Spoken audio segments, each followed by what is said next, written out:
बारामतीत रोहित पवारसह पवार कुटुंबीय पोलीस ठाण्यात गुन्हा दाखल करण्याची मागणी.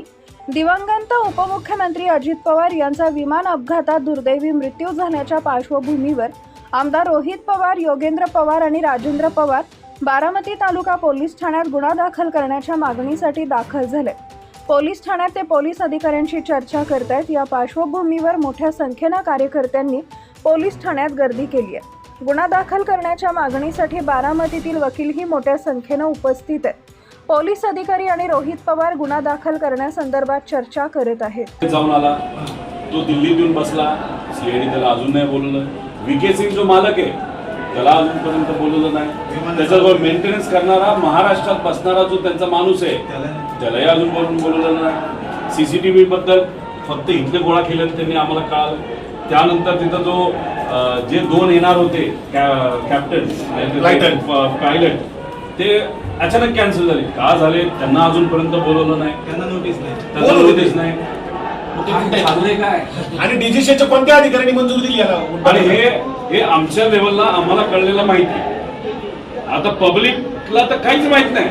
घरच्या लोकांना माहित नाही. आम्ही घरचे असू हे 8 तास बसतात अधिकारी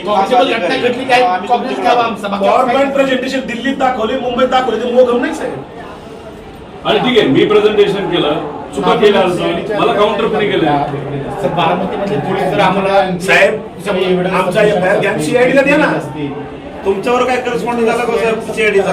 मी देशाच्या मिनिस्टर साहेबांच्या ऑफिसला पाठवलं, डीजीसीला पाठवलं. आम्ही एव्हिएशन मंत्री तिथं नसावेत असं म्हणत असलो तरी त्यांच्या मंत्रालयाला मी पाठवलेलं आहे.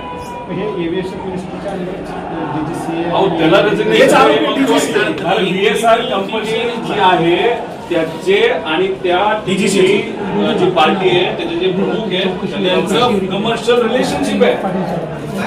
म्हणून VSR ला वाचवत आहे. VSR ला म्हणून वाचवत आहे. आणि मग आमचं म्हणणं आहे तुम्ही त्याच्या VSR विरोधात FIR घेत नाही, तुम्ही सुद्धा वाचवत आणि चालू तपास.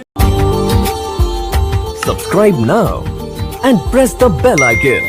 Never miss an update.